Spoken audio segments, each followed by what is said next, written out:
Hello and welcome back to another short review collection. Today on our list of 500 greatest albums, I will be reviewing numbers 429 through 420. Overall, it was a middling selection of albums this week. There were a couple that jumped out as really good. Fortunately, there were none that were exquisitely terrible, but many that sort of landed in the middle. So we'll begin with number 429. This is Another Green World by Brian Eno. Now, if you remember, if you've been watching, I listened to an album of Brian Eno, his first album.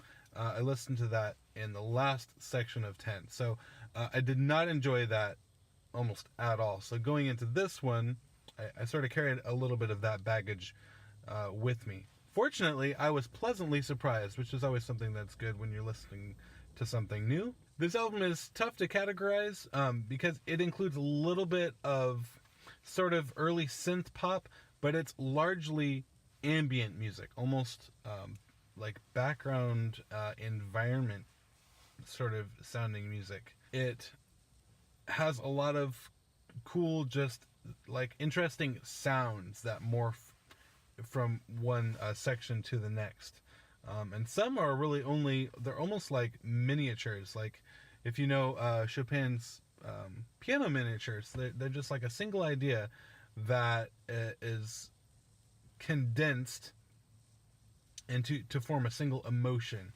and that's what some of these songs feel like to me. So because of the sort of experimental aspect in terms of the early use of synthesizers, but also because it was done in a way that was able to be comprehended, I thought it was fairly enjoyable. Some interesting stuff here, and I'm going to give this a 2. 428 is an album by The Police. This is their debut album, Outlandos d'Amour. I love The Police more every time I hear them. Their energy, their drive, their arrangements, everything is just so incredibly tight and well played, well produced. It's just a great experience to be able to listen to these songs. Enjoyed every single song on this album. Everything was great about it. And I have to say, Stuart Copeland is like one of the all-time greatest drummers. His groove and drive and precision is like better than a computer. An absolute legend, and really drives this album, every song on this album. I'm going to give this a 4 because it was excellent in every conceivable way. Number 427 is an album by an artist called Peter Wolf. This is his album Sleepless. So this album is sort of like, it's bluesy. It's like modern blues rock. Some of the songs are more blues and some of the songs are more rock oriented. And a really cool use of instrumentation. Uses some country instruments. I think there's a fiddle and some mandolin parts in there. He's using blues idioms, but in a rock way, and the result is just a really cool sounding record. Really fun to listen to. A lot of really great songs on here, and I'm going to give this a 3.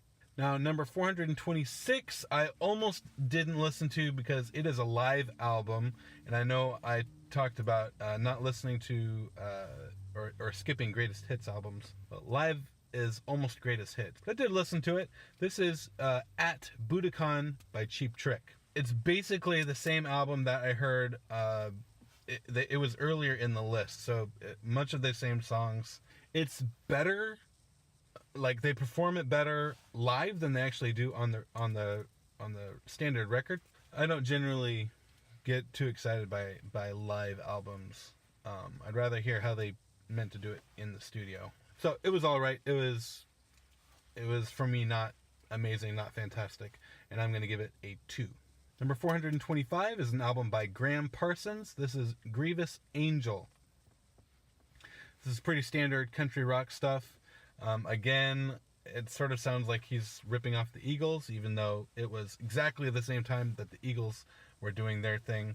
A middling country voice, nothing too amazing in the arrangements. The songwriting is all right. Not great, not terrible. This is a 2 for me. So now you get to watch me get ready for work while I do my reviews. Number 424 is The Rising by Bruce Springsteen. So this album came out, like, I think right after 9/11, and it is epic in many ways. You can tell that this was an album that meant a lot to him as he's singing these songs. I think Springsteen put a lot of himself into these songs. I don't know how personal they are, like, to his own life, but I would use the word intimate to describe some of the songs. Just the way that they're performed is really, really cool. A couple of the songs near the end of the album sort of drop off in intensity and lose a little bit for me. Other than 1 or 2 complaints, this is a really, really solid rock record, and I'm going to give this a 3. Next up, 423 is an album by Diana Ross and the Supremes. This is their 2-disc anthology set. Now, I know I've said in the past that I'm going to disregard greatest hits, but it is the Supremes, so I thought I'd include it. For some reason, it took me 2 listens to really start to enjoy it, but it is just the pinnacle of 60s and 70s Motown soul, which is a pretty high level of musicianship. I'm gonna give this a 3.5 because some of the songs were just. I'm gonna give it a 3.5. That's all I'm gonna say. 422 is another girl group. This is the Ronettes, and their album, The Fabulous Ronettes. Now this album I had actually heard of before. Thank you. And this group I had listened to last year in my book reading experiment about the Wrecking Crew, and that was a group of LA-based studio musicians that worked on thousands of songs in the 50s and 60s and early 70s in the LA music scene. They worked with Phil Spector, among other producers, and this is one of the early Phil Spector groups that he produced. And so that really huge orchestral sound that he was able to conjure up using, at the time, state-of-the-art recording techniques. This is one of the early records that showed the possibilities of that style of producing. That sound, coupled with some really extraordinary vocals, great arrangements, and of course amazing musicianship by the Wrecking Crew providing the backing tracks, makes this just across the entire span of the album an amazing listen. I'm going to give this a 4 because it was great in every way. I was really impressed by the Ronettes. Okay, so number 421 on this list is a 2-disc set. This is a greatest hits album, and I did skip it. It's called Various Girl Groups, and I couldn't find an easy recording of it, but even if I did, I would have skipped it because it's just various groups. In my opinion, has no place on a greatest hits, on a greatest albums list. I just skipped it. The last record on this set of 10, which is actually a set of 9 because I skipped 421. 420 is an album by Buddy Holly and the Crickets.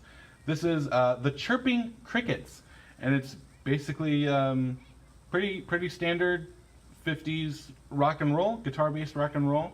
It's done really well. It's as good an example of this style of music as you could wish for. I don't really like the vocal style that is present in these songs, but the musicianship is at a high level, and for what it is done extremely well. I'm gonna give this a 2 just because that's where I'm at right now.